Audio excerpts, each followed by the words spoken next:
नमस्कार, मैं हूं शुभम शंकरधर। आप देख रहे हैं मनी 9। स्वागत है आपका आपके पसंदीदा साप्ताहिक कार्यक्रम इकोनॉमिकम में। आज इकोनॉमिकम में चर्चा सोने पर, लेकिन सोने पर चर्चा कुछ नए तरीके से। सोने पर हमने अभी हाल में भी चर्चा की थी, कुछ एक हफ्ते पहले आपने वो एपिसोड देखा। उसके बाद सोना क्योंकि लगातार सुर्खियों में है, चर्चा में है, लेकिन किसी खास वजह से है। आज आप सोने की वो वजह जानेंगे, समझेंगे, और वो बड़ी अनोखी है। ये मैं आपको अभी इससे पर्दा उठाता हूँ, लेकिन उससे पहले मैं आपको बता दूं आज कार्यक्रम में कौन कौन से पड़ाव हैं। अंशुमान जी मेरे साथ अर्थात की नई किस्त के साथ हैं। पहला पड़ाव वही होता है। सर, बहुत स्वागत है आपका। इसके बाद आपके सवाल जवाब, दो खास सवाल जिनका हम जवाब लेंगे। इनकम की बात बड़ी खास, उस पर हम चर्चा करेंगे, और उसके बाद चलते चलते एक किताब या वेब सीरीज जो अंशुमान जी आपको हर हफ्ते बताते हैं वो उनसे पूछेंगे। अब बात सोने की। आप कहेंगे भाई सोने पे चर्चा होगी तो इसमें पर्दा उठाने की बात क्या रह गई। सोने के बारे में एक बात बड़े जोर शोर से कही जाती है कि सोना एक ऐसी धातु है जिसका कोई इस्तेमाल नहीं है। ठीक है, आप गहने बना लीजिए, लेकिन इसके बाद आप कहिए कि सोने का अगर कोई इस्तेमाल होता है। आम जन यही समझता है कि सोने का गहने के अलावा कोई इस्तेमाल नहीं। जैसे चांदी का इंडस्ट्रियल यूज़ है, तमाम कॉपर, लेड, निकल, मेटल, जितने भी अलग अलग मेटल्स हैं अगर आप देखिए तो इनका बहुत सारे तरीके से यूज़ होता है। डिब्बा, मतलब बैगन, बर्तन, सब कुछ बनते हैं। लेकिन सोना एक ऐसी चीज़ है जिसका बहुत कम इस्तेमाल है औद्योगिक। लेकिन अंशुमान जी का ये कहना है कि भैया आर्टिफिशियल इंटेलिजेंस जो इस समय तकनीक का शिखर है, उसका सोने से रिश्ता है। आप भी चौंक गए होंगे, मैं भी चौंक गया था जब ये बात मुझे पता चली थी। तो सर, पहला सवाल यही कि सोने का और आर्टिफिशियल इंटेलिजेंस से क्या रिश्ता है। और यही आज के इस इकोनॉमिकम का दिलचस्प विषय है। सोने में तेजी के बहुत सारे कारण हमने अलग अलग तरीके से जाने थे, अलग अलग इकोनॉमिकम के संस्करणों में। परोक्ष रूप से इसके मौद्रिक असर हमने जाने थे, क्योंकि दुनिया भर के देश अपने विदेशी मुद्रा भंडार में सोना क्यों रख रहे हैं, हमने आपको विस्तार से बताया था। करेंसीज के डिवेल्युएशन से दुनिया में करेंसी की सप्लाई या मनी सप्लाई बढ़ने से सोने की तेजी का क्या रिश्ता है, ये सब हमने बताया था। पर एक बेहद दिलचस्प और नया बाजार सोने के लिए खुला है, और वहाँ से सोने की जो तेज़ी निकल रही है वो बेहद दिलचस्प है। तो इसका किस्सा है, हम जानने की कोशिश करते हैं और इसके आंकड़े समझने की कोशिश करते हैं। और आप चौंकेंगे कि सोने का की तेज़ी का आर्टिफिशियल इंटेलिजेंस से बेहद गहरा रिश्ता है। आपको भी आश्चर्य होगा कि कहाँ दुनिया की सबसे पुरानी बहुमूल्य धातु है। जॉन बेनार्ड केन जिसे बाबरिक रेलिक कहते थे, बर्बर युग का स्मारक है। जब दुनिया में गोल्ड स्टैंडर्ड ख़त्म किए गए थे तो सोने पर हज़ारों लानतें भेजी गई थी कि सोने की कोई ज़रूरत नहीं है, दुनिया के देशों को सोने की करेंसी से बेंचमार्क ख़त्म करना चाहिए, और ख़त्म भी हो गया था। और ये इतनी पुरानी बर्बर धातु जिसको लूटने के लिए हज़ारों हत्याएं हुई और हज़ारों और तरह तरीके से इतिहास के बने उसका आर्टिफिशियल इंटेलिजेंस से क्या रिश्ता है, जो तकनीकों का सबसे शिखर है, सबसे नया शिखर है, जहाँ सबसे नई चीज़ें आ रही हैं। अक्सर अर्थव्यवस्था की दुनिया वक्त, आकर्षण और मूल्य के जो दो शिखर हैं उन्हें इस तरह से कभी नहीं जोड़ता जैसा हमने देखा है। मूल्य का शिखर सोना है और आकर्षण का मूल्य आर्टिफिशियल इंटेलिजेंस। जितना रहस्यमय, जितनी पेचीदा दुनिया है आर्टिफिशियल इंटेलिजेंस की, खतरों से भरी हुई, संभावनाओं से भरी हुई, उम्मीदों से भरी हुई, इन्हें दुनिया की सबसे पुरानी बहुमूल्य धातु से बड़े अनोखे तरीके से जोड़ दिया है। इन्हें जोड़ रही है वो चिप जिसे लेकर आज पूरी दुनिया में दीवानगी है। ये नई वाली चिप है जिसको GPU कहा जाता है, CPU नहीं, पुरानी वाली चिप। CPU पुरानी वाली चिप नहीं, GPU से इसका रिश्ता है। और ये बेहद नए तरीके का रिश्ता बना है जो आने वाले समय में सोने का बाजार बदल सकता है। दरअसल कंप्यूटर चिप्स धोखे से बने हुए आविष्कारों में दुनिया में सबसे अनोखे हैं। दुनिया में कई सारे आविष्कार धोखे में हुए, पेंसिलिन का भी आविष्कार धोखे में हुआ था। ठीक उसी तरह कंप्यूटर चिप्स का आविष्कार भी कंप्यूटर चिप्स बनाने के लिए नहीं हुआ था, और इसका एक अलग से इतिहास है, दास्तान है कि बनाना कुछ चाहते थे लोग और बन कुछ गया, और उसने दुनिया में क्रांति कर दी। उनमें कंप्यूटर चिप्स भी था। बहुत ज़्यादा पुरानी बात नहीं, और कंप्यूटर चिप्स के बाद इसका बनना और इसका आकार हमारी उम्मीद से ज़्यादा तेज़ी से फैला। जितनी तेज़ी से इसको फैलना चाहिए, तो सबसे ताज़ा आविष्कार है मनुष्य का, अगर आपको माना जाए, जिसने पूरी दुनिया बदल दी, उसमें कंप्यूटर चिप्स थी पुराने वाली, जिनको हम CPU कहते हैं उन चिप्स में। 1958 की बात है। उस समय के जो इलेक्ट्रॉनिक उपकरण होते थे वो आज की तुलना में बड़े भीमकाय होते थे, बड़ी बड़ी मशीनें होती थी, क्योंकि उन्हें चलाने के लिए उसमें ट्रांजिस्टर्स और कैपेसिटर्स का पूरा जखीरा जोड़ा जाता था। तब उसके बाद वो इलेक्ट्रॉनिक्स के उपकरण काम करते थे। टेक्सास इंस्ट्रूमेंट शुरुआती कंपनी थी और बड़ी कंपनी थी। इसका नाम आपने कई बार सुना होगा, इसके किस्से सुने होंगे। ये कंपनी इलेक्ट्रॉनिक पुर्जे बनाती थी और इस कवायद में थी कि किसी तरह इन पुर्जों का आकार छोटा किया जा सके, जो इलेक्ट्रॉनिक कंपोनेंट्स बनाए जा रहे हैं उनके साइज में कमी की जा सके, जिससे कि इन्हें एफिशिएंट बनाया जा सके और पहुंचाया जा सके। जिम किल्बी नाम के एक सज्जन इस परियोजना का हिस्सा थे। जिम किल्बी का नाम आपने शायद कभी सुना होगा। हुआ ये कि शुभम के टेक्सास इंस्ट्रूमेंट में कर्मचारियों को गर्मियों में 2 सप्ताह की छुट्टी मिलती थी। 2 सप्ताह की छुट्टी में उन्हें वैकेशन पर जाने की छूट होती थी। किल्बी उस दौरान टेक्सास इंस्ट्रूमेंट में नए नए भर्ती हुए थे। उनके पास छुट्टी भी नहीं थी और उनके पास तनख्वाह भी नहीं थी इतनी कि वो छुट्टी मनाने जा सकें। तो वो उन्हें ऑफिस में ड्यूटी करनी थी, जो आमतौर पर नए लोग जो ड्यूटी पर आते हैं उन्हें करना होता था। तो वो ये जो लैब जहाँ पर इलेक्ट्रॉनिक कंपोनेंट्स के साइज़ को रिड्यूस करने का, उनके आकार को कम करने का की परियोजना चल रही थी, उसी का हिस्सा थे और वहाँ वो लैब में लगातार काम करते रहे। उन्हें उनके सीनियर लोग जिम्मेदारियां सौंप कर चले गए थे कि यहाँ भी रिसर्च करना, यहाँ भी रिसर्च करना, उस काम में लगे रहे। उन्होंने छोटे आकार के ट्रांजिस्टर बनाने की कोशिश करते करते जर्मेनियम का एक टुकड़ा लिया और उस जर्मेनियम के टुकड़े पर कई छोटे छोटे तारों को जोड़कर उससे ट्रांजिस्टर और कैपेसिटर्स जोड़ दिए और ये था इंटीग्रेटेड सर्किट, आईसी। जिस आईसी से फिर दुनिया में क्रांति हो गई। यहीं से कंप्यूटर चिप्स की या सीपीयू की दुनिया शुरू हुई। अब 1965 में इंटेल के को फाउंडर थे गॉर्डन मूर, जिनका नाम आपने सुना होगा, जिसको मूर्स लॉ कहते हैं, जो सीपीयू की दुनिया का, कंप्यूटर की दुनिया का स्थायी लॉ है, उसका शास्त्र यहीं से तय होता है, जिसको हम मूर्स लॉ कहते हैं। उन्होंने नियम तय कर दिया कि हर 2 साल में चिप्स में ट्रांजिस्टर्स की क्षमता दोगुनी हो जाएगी, उनकी प्रोसेसिंग स्पीड दोगुनी होने लगेगी और इसी के साथ दुनिया में कंप्यूटरों की स्पीड रिकॉर्ड तेजी से बढ़ने लगी, जिसको हम मूर्स लॉ के आधार पर कहते हैं। मगर ये तो बात किस्सा पुराना हुआ। सबसे ज़्यादा दीवानगी आई फ्लॉप्स के आने के बाद। फ्लॉप्स वो नया पैमाना था जिसके बाद कंप्यूटरों की चिप तो छोटी होती चली गई, पर इसकी ताकत में, इसकी प्रोसेसिंग क्षमता का विस्फोट हो गया। 2004 में जो चिप्स की स्पीड करीब 100 गीगा फ्लॉप्स थी, वो अब 15 टेरा फ्लॉप्स तक पहुंच गई है। इतनी पावरफुल चिप्स बनना शुरू हो गई हैं और इस फ्लॉप्स से सोने का बेहद करीबी रिश्ता है। सर, ये फ्लॉपी तो सुनी थी, फ्लॉप्स नहीं सुने। ये फ्लॉप्स क्या है? सिलिकॉन वैली में आजकल एक बयान काफ़ी चर्चा में है। जब मैं लोगों से बात कर रहा था, ये बयान है आंद्रेज कपार्थी का। आंद्रेज कपार्थी का नाम शायद आपने सुना हो, नहीं तो आप सर्च करके जान सकते हैं। ये टेस्ला में इलॉन मस्क का जो सबसे बड़ा सपना है ना, ड्राइवरलेस कार, उसके निर्माता थे। इन्होंने ऑटो पायलट कार और आर्टिफिशियल इंटेलिजेंस की शुरुआत टेस्ला में की थी और उस परियोजना के वो डायरेक्टर थे। हालांकि उन्होंने अब इस टेस्ला को छोड़ दिया है और आजकल वो एआई इसके साथ, ओपन एआई के साथ काम कर रहे हैं। आंद्रेज कपार्थी ने एक बयान दिया था, कुछ 1 साल पहले की बात है, कहा था कि आज आप फ्लॉप्स खरीदने पर डॉलर लगाइए, कल फ्लॉप्स ही डॉलर हो जाएंगे। उनका कहना था कि आप कंप्यूटरों की जो फ्लॉप्स हैं उनको खरीदने के लिए पर डॉलर लगाएंगे तो अगले कुछ सालों में ये करेंसी बन जाएंगे। कपार्थी एआई का जो सबसे अगला हिस्सा है, सबसे उन्नत हिस्सा है डीप लर्निंग, उसके प्रवर्तक माने जाते हैं। उनको डीप लर्निंग का एक्सपर्ट माना जाता है।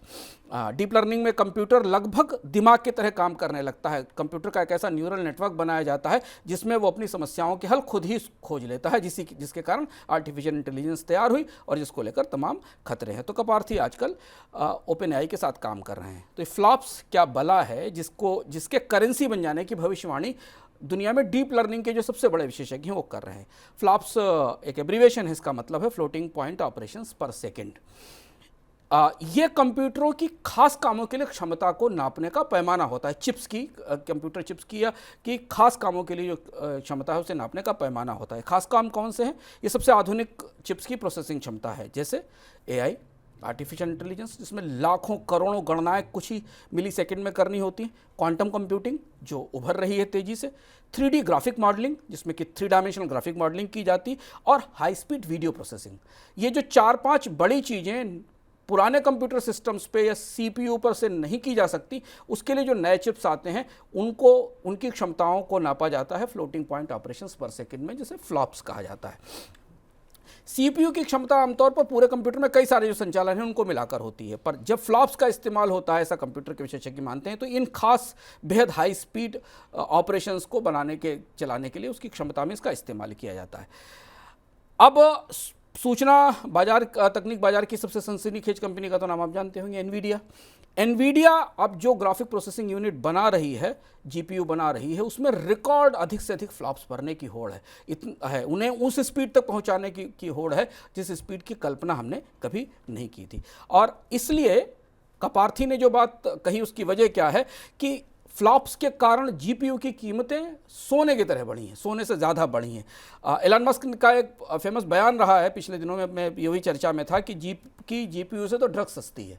अमेरिका में जीपीयू खरीदना महंगा है, ग्राफिक प्रोसेसिंग यूनिट खरीदना महंगा है, ड्रग्स खरीदना सस्ता है।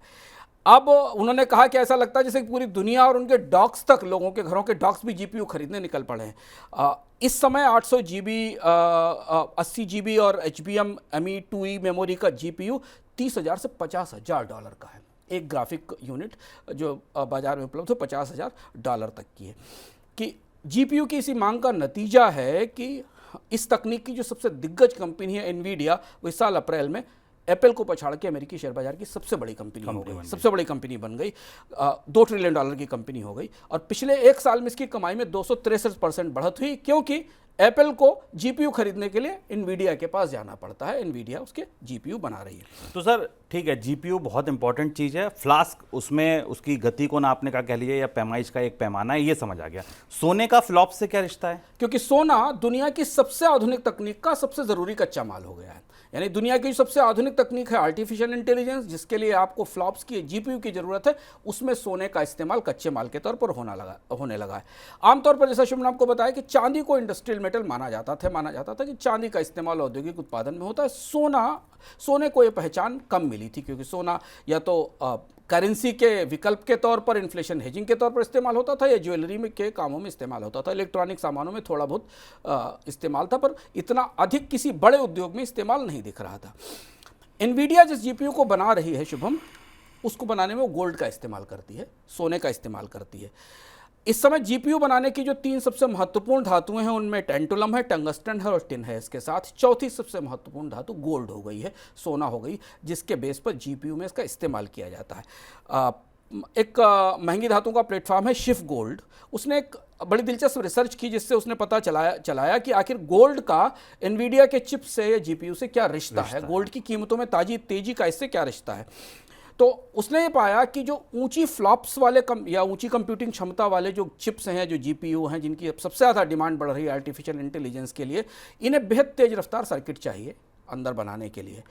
और गोल्ड बिजली का बेस्ट कंडक्टर है, सबको पता है, सोने का सबसे अच्छा कंडक्टर है। दूसरी चीज़ है कि गोल्ड के बेहद पतले तार बनाए जा सकते हैं, सबसे पतले तार बनाए जा सकते हैं गोल्ड के, और इसलिए गोल्ड के उन तारों से देखिए स्क्रीन पे आप देखिए कि 80 किलोमीटर लंबी तार बनाई जा सकती है। सोने की खास क्वालिटी है कि उसे इतना पतला किया जा सकता है कि 1 औंस वजन के सोने की 80 किलोमीटर लंबी तार बनाई जा सकती है, और या इसे 9 वर्ग मीटर चौड़ी शीट में बदला जा सकता है। और ये जो सोने की ताकत है, यही जीपीयू में इस्तेमाल हो रही है। इसके बेहद पतले तार निकाले जा सकते हैं, इसकी शीट बनाई जा सकती है, और टिकाऊ तो सोना है ही, इसलिए ये जीपीयू बनाने में अब तांबे और चांदी पर भारी पड़ता है। तांबे का इस्तेमाल और चांदी का इस्तेमाल कम होता है। सिलिकॉन और तांबे के साथ मिलाकर गोल्ड अब दुनिया में सबसे तेज चलने वाले जीपीयू का, सबसे हाई स्पीड जीपीयू का बुनियादी कच्चा माल है, बुनियादी रॉ मटेरियल या फंडामेंटल मेटल बन गया है। तो सोने की का इस्तेमाल जीपीयू में सीमित है, लेकिन आपूर्ति भी बेहद सीमित है, क्योंकि बाजार तो सोने के बाजार में हमेशा मांग और आपूर्ति में बड़ा अंतर रहता है। मांग ज़्यादा होती है और आपूर्ति कम होती है, तभी सोना आपको $2300 से ऊपर के लेवल पर दिखाई दे रहा है। एनवीडिया ने यह भी बताया है कि वो बाजार से गैर डिस्प्यूटेड जो वैलिड सोना है वो खरीद रही है और उसका जीपीयू में इस्तेमाल कर रही है। तो सर, अगर जीपीयू ही तकनीक का भविष्य है, तो सोने की कीमत में जो तेजी को बल देने वाले कारक हैं, उनमें तो ये सबसे बड़ा कारक बन जाएगा। हाँ, और इसीलिए बाजार में जो सोने की तेजी आपको दिख रही है, इसके पीछे करेंसी या महंगाई से बचाव या दुनिया के देशों की करेंसी की डिवेल्यूएशन अकेला कारण नहीं है। दरअसल आर्टिफिशियल इंटेलिजेंस दुनिया का भविष्य है, और उसके लिए चाहिए अभूतपूर्व प्रोसेसिंग क्षमता वाले जीपीयू, ऐसे फ्लॉप्स वाले जीपीयू जिनसे आप लाखों करोड़ों कैलकुलेशन सेकंडों में, मिली सेकंड में कर सकें।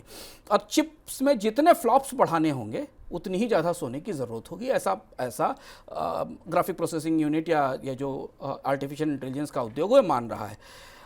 अब 2023 में कैसे डिमांड से इसे कैसे जोड़ें, सोने की डिमांड से, इसे समझने के लिए हम चिप्स बाजार को समझते हैं, क्योंकि जो इसका प्रमुख कंज्यूमर है। 2023 में दुनिया का चिप बाजार करीब $23 बिलियन पर पहुंच गया था और 31% सालाना की दर से बढ़ रहा है। सबसे तेजी से बढ़ने वाला बाजार दुनिया में जीपीयू का है। ग्लोबल चिप मार्केट का डेटा आपके सामने है। अगले 5 साल में दुनिया में एआई चिप्स का मार्केट $165 अरब पे, बिलियन डॉलर पर पहुंच जाएगा अगले 5 साल में। और इसके यहाँ तक पहुँचते पहुँचते जो मौजूदा जीपीयू हैं उनकी क्षमताओं में ज़बरदस्त बढ़ोतरी होगी, उनकी फ्लॉप क्षमताओं में लगातार बढ़ोतरी होती चली जाएगी। एनवीडिया सबसे बड़ी कंपनी है बाजार की, इसके अलावा आईबीएम, एएमडी, इंटेल और गूगल, ये सब जीपीयू बनाने की होड़ में लगी हुई हैं। दुनिया के सबसे बड़े प्रोड्यूसर तकनीकी कंपनियां अब जीपीयू बनाने की तरफ जा रही हैं। एनवीडिया का एक जीपीयू जो खासा चर्चा है, फैशनेबल है, काफ़ी लोगों के बीच में चर्चा में है, टेस्ला V100। ये करीब 100 टेराफ्लॉप्स की प्रोसेसिंग क्षमता को पार कर चुका है, जो एनवीडिया का नया जीपीयू है। गूगल ने एक टेंसर प्रोसेसिंग यूनिट के साथ एआई जीपीयू की एक नई पूरी श्रृंखला बनाकर रखी है। एएमडी भी इस बाजार में आ रही है और इसके अलावा कई छोटे डेवलपर्स भी हैं जिनको वेंचर कैपिटलिस्ट फंड कर रहे हैं, जिससे कि वो ग्राफिक प्रोसेसिंग यूनिट या हाई स्पीड जीपीयू बना सके। फिर भी एनवीडिया इस बाजार का स्टार है। अभी फ़िलहाल इस बाजार में, जीपीयू बाजार में, एनवीडिया से बड़ा खिलाड़ी नहीं है। इसी जनवरी में मेटा ने के सीईओ मार्क ज़करबर्ग ने कहा था कि वो इस साल के अंत तक एनवीडिया से 3.5 लाख H100 जीपीयू खरीदने को तैयार हैं। यानी इतना पैसा मेटा लिए बैठा हुआ है जो वो एनवीडिया को देगा अपने चिप्स बनाने के लिए, जिनका इस्तेमाल आर्टिफिशियल इंटेलिजेंस से रिलेटेड प्रोग्रामिंग्स में किया जाएगा, जिनको मेटा या पुराना जो फेसबुक है उसे विकसित कर रहा है। शुभम, बीते साल एनवीडिया के चिप्स की सेल्स 409% बढ़ी है, क्योंकि चिप्स कम है, सीमित और डिमांड काफ़ी बड़ी है। इसके बाद भी बाजार ये मान रहा है कि मेटा, माइक्रोसॉफ्ट, अल्फ़ाबेट, अमेजन, इनके ऑर्डर्स बढ़ते जा रहे हैं। और एनवीडिया के चेयरमैन का भी हाल फिलहाल में एक प्रसिद्ध बयान आया था कि वो पूरे न्यायसंगत ढंग से, जस्टिफाइड ढंग से सबकी मांग को पूरा करने की कोशिश करेंगे, लेकिन चिप्स की मांग बहुत ज़्यादा है। और जैसे जैसे चिप्स की डिमांड बढ़ रही है, जैसे जैसे एनवीडिया जैसी कंपनियों की ऑर्डर बुक बड़ी होती जा रही है, सोने का बाजार इसे करीब से पढ़ने की कोशिश कर रहा है। तो जैसे जैसे चिप्स की स्पीड बढ़ती है, हर बार एक नया चिप्स स्पीड का आता है, और जैसे उसकी डिमांड बढ़ती है, सोने के बाजार में मांग के आकलन बदलते जाते हैं। ये पहला मौका है जब गोल्ड को इस तरह से इलेक्ट्रॉनिक्स का बाजार मिला है। 2023 की चौथी तिमाही में इलेक्ट्रॉनिक्स उद्योग में सोने की मांग में 14% की बढ़ोतरी हुई है और सोने की आपूर्ति को सीमित मानते है ही। बाजार को पता ही है कि सोना पर्याप्त मात्रा में उपलब्ध नहीं है, इसलिए माना जा रहा है कि जीपीयू उद्योग में अब ज्वेलरी वाला सोना मूव करना शुरू करेगा। यानी जो ज्वेलरी से आने वाला या रिसाइकिल्ड गोल्ड है, वो गोल्ड अब कंपनियों का इस बाजार में धीरे धीरे शिफ्ट होगा, क्योंकि अकेले एनवीडिया ही नहीं, दुनिया की बहुत सारी कंपनियां जीपीयू बनाने जा रही हैं और उनको सबको सोने की ज़रूरत होगी। यानी सोने की मांग बढ़ने का पूरा इंतज़ाम तैयार है। और इसलिए सोने की तेज़ी सिर्फ मौद्रिक कारणों से नहीं, बल्कि इलेक्ट्रॉनिक कारणों से और आर्टिफिशियल इंटेलिजेंस कारणों से भी बढ़ रही है। ये बाजार बहुत कायदे से समझने की कोशिश कर रहा है। तो हमने बात अपनी फ्लॉप से शुरू की थी, यानी प्रोसेसिंग स्पीड से, क्योंकि वहीं से सोना आपके जीपीयू में या ग्राफिक प्रोसेसिंग यूनिट में आर्टिफिशियल इंटेलिजेंस में प्रवेश करता है।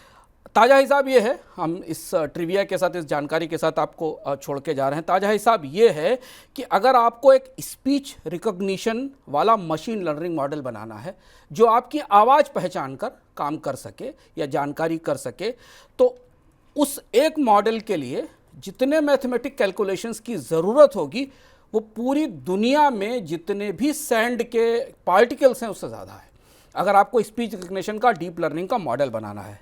तो इसलिए इस तरीके के डिमांड को देखते हुए एआई की दुनिया मान रही है कि हाई प्रोसेसिंग स्पीड्स का या हाई फ्लॉप्स चिप्स की तो दुनिया अभी शुरू ही हुई है। जिस तरीके की मांग आ रही है उसमें अब भविष्य में इन चिप्स की स्पीड की क्या सीमा होगी, ये तय कर पाना मुश्किल है। इसलिए सोने में निवेश करने वाले लोग ये मान रहे हैं कि ये तो अभी शुरुआत हो रहा है। लीजिए, तो अगर आप उस खेमे के हैं जो ये मानते हैं कि सोने में निवेश करना चाहिए, आने वाले दिनों में सोने की कीमतें बढ़ेंगी, तो अंशुमान जी के अर्थात ने आज आपको एक नई बात दे दी, एक नया तथ्य दे दिया, जिससे आप ये साबित कर सकते हैं कि आने वाले दिनों में सोने की तेजी बरकरार रहेगी, जारी रहेगी। आगे बढ़ते हैं आपके सवाल जवाबों की तरफ। सर, पहला सवाल जो है वो है विष्णु जी का। विष्णु जी ये कह रहे हैं कि क्या आपको लगता है केंद्र और राज्य सरकारों को राजकोषीय नीति में बड़े बदलाव करने चाहिए, और अगर करने चाहिए तो नए बदलाव क्या होने चाहिए? राजकोषीय नीति में बदलाव के तो बहुत सारे एजेंडे आपको, राजकोषीय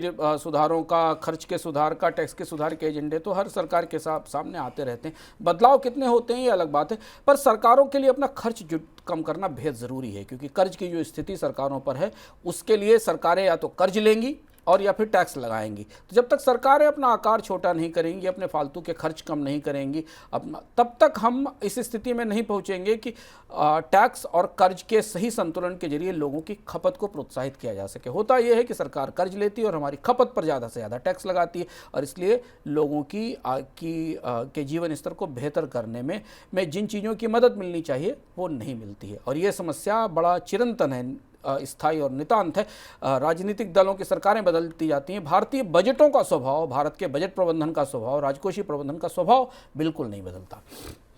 दूसरा सवाल सर राजीव गुप्ता जी का है। वो ये पूछ रहे हैं, इन्होंने वो वाला इकोनॉमिकम देखा जिसमें आपने कहा कि सस्ते कर्ज के दौर अब कभी नहीं लौटेंगे। उनका कहना है कि ठीक है, सस्ते कर्ज के दौर नहीं लौटेंगे, तो क्या जो हम 14% 16% पे होम लोन देखते थे उतने महंगे कर्ज के दौर लौटेंगे? इसकी भी संभावना नहीं लगती हमको, क्योंकि इतने ऊंचे ब्याज दरों को इतने ऊंचे जाने की भी गुंजाइश नहीं है, और किसी भी स्थिति में दुनिया की कोई भी अर्थव्यवस्था ब्याज दरों को एक सीमा तक ही बढ़ने दे सकती है, उसके बाद उसे दखल करना होगा। लेकिन हाँ, ये भी सही बात है कि ब्याज दरें उस औसत स्तर के पास आके स्थिर हो जाएंगी जो हमने भारत में हाल फिलहाल में देखा था, अति सस्ते कर्ज की दर का दौर शुरू होने से पहले। और अगर आप भारत में ब्याज दरों के पूरे मैट्रिक्स को, पूरे समीकरण को समझने की कोशिश करें तो भारतीय बैंकों को डिपॉजिट के लिए ब्याज दरों को एक सीमा से अधिक कम ना करने देने की मजबूरी रोकती है। और उन्हें अगर डिपॉजिट्स चाहिए, जमा चाहिए, तो उन्हें कम से कम महंगाई के तुलना में जो रियल इंटरेस्ट रेट है डिपॉजिट पर, उस पर भी संतुलन बनाकर रखना होगा, और जो कर्ज लेने वाले हैं उनके लिए भी महंगाई की तुलना में रियल इंटरेस्ट रेट के बीच में संतुलन बनाकर रखना होगा। तो या तो सरकारें महंगाई को इतना नियंत्रित करके इतना नीचे ले आए कि ब्याज दरें कम करने की संभावना बनने लगे, जो संभव नहीं हो रही, दिखती नहीं है, क्योंकि तमाम कोशिशों के बाद भी भारत में वास्तविक महंगाई तो 8-9% से ऊपर ही रहती है, खाने पीने की चीज़ों की, बाकी चीज़ों की। ऐसी स्थिति में डिपॉजिटर्स जो भाग रहे हैं बैंकों को छोड़कर, अभी आपको पता चला होगा, हमने मनी सेंट्रल ने बताया था कि सरकार को 40,000 करोड़ रुपए के अपने बॉन्ड्स वापस खरीदने पड़े, क्योंकि बैंकों के पास पैसा नहीं था, शॉर्ट टर्म लिक्विडिटी का चैलेंज था। ऐसी स्थिति में बैंक और रिजर्व बैंक सिर्फ संतुलन बनाने की कोशिश करेगा। एक सीमा से अधिक ब्याज दरें बढ़ने भी नहीं दी जाएंगी, पर बहुत ज़्यादा सस्ती भी नहीं होंगी। लेवल क्या होगा, ये 3 पैमानों पर निर्भर करेगा। एक, भारत में महंगाई दर पूरे साल में लंबे समय से कितनी रहती है। दूसरी, बैंकों पे डिपॉजिट रेट्स कितनी रहती है और बैंकों के डिपॉजिट्स में किस तरीके की बढ़ोतरी होती है, क्योंकि बैंकों के पास अब गहरा भारी कंपटीशन है। डिपॉजिटर्स अपना पैसा एफडी से निकालकर स्टॉक मार्केट में और म्यूचुअल फंड्स में लगा रहे हैं, तो अगर बैंकों को कैपिटल चाहिए होगी तो उन्हें ब्याज दरें ऊँची रखनी होंगी। तो बहुत ज़्यादा नहीं बढ़ेंगी, लेकिन बहुत कम भी होने की गुंजाइश नहीं है। सर इनकम की बात भी क्या सुनहरी है? हाँ, इनकम की बात, चूंकि हमने आज सोने पर बात की, गोल्ड पर बात की, मनी 9 के सुपर ऐप पर जाके आप इस बार का गोल्ड सेंट्रल जरूर देखिए। गोल्ड सेंट्रल में हमने विस्तार से गोल्ड के जो मौजूदा कीमतों में जो तेजी आई, जो रिकॉर्ड तेजी प्रत्याशित है, इतिहास की सबसे बड़ी तेजी गोल्ड में बनी है, उसकी क्या वजह है, बाजार के विशेषज्ञ क्या कह रहे हैं। एक खास तौर पर विशेषज्ञ का पोल किया है हमने, और उस पोल के जरिए हमने उनसे जानने की कोशिश की है कि बाजार में सोने की तेजी का भविष्य का रुख कैसा दिखाई दे रहा है, और ऐसी स्थिति में आपको कहाँ निवेश करना चाहिए या क्या खरीदारी करनी चाहिए, इस बारे में गाइडेंस भी उपलब्ध है। तो देर मत कीजिए, मनी 9 के सुपर ऐप पर जाइए और तुरंत गोल्ड सेंट्रल की ताज़ी किस्त देख लीजिए। सर चलते चलते कोई किताब या वेब सीरीज? एक बेहद दिलचस्प किताब, थोड़ी पुरानी है, लेकिन अगर आपने नहीं पढ़ी हो इस तरीके की किताबों को तो ज़रूर पढ़िए। इस किताब का नाम है द एंडिंग ऑफ टाइम। ये बेहद दिलचस्प किताब अपने तरीके की अनोखी किताबों में से है। इस किताब में प्रसिद्ध फिजिसिस्ट डेविड बॉम, जिनका नाम आपने सुना होगा, उन्होंने जिद्दू कृष्णमूर्ति से बात की है, और एक किताब का नाम है the ending of time where philosophy and physics meet. समय के, भौतिकी के और ब्रह्मांड के कॉन्सेप्ट पर एक दार्शनिक, फिलोसोफर और एक फिजिसिस्ट क्या सोचता है, और इन दोनों के बीच में बड़ा लंबा संवाद है। मोटी सी किताब है, डेविड बॉम के सवाल हैं, जिद्दू कृष्णमूर्ति के जवाब हैं। बेहद दिलचस्प किताब है अपने तरह से समय को में जहाँ दर्शन और विज्ञान एक साथ मिल जाते हैं इसे समझने के लिए। अगर आपके पास समय हो तो इस किताब को ज़रूर पढ़ें। यह था हमारा आज का इकोनॉमिकम। अगले हफ्ते नई किस्त के साथ फिर आऊँगा मैं अंशुमान जी के साथ। तब तक के लिए दीजिए इजाज़त। नमस्कार।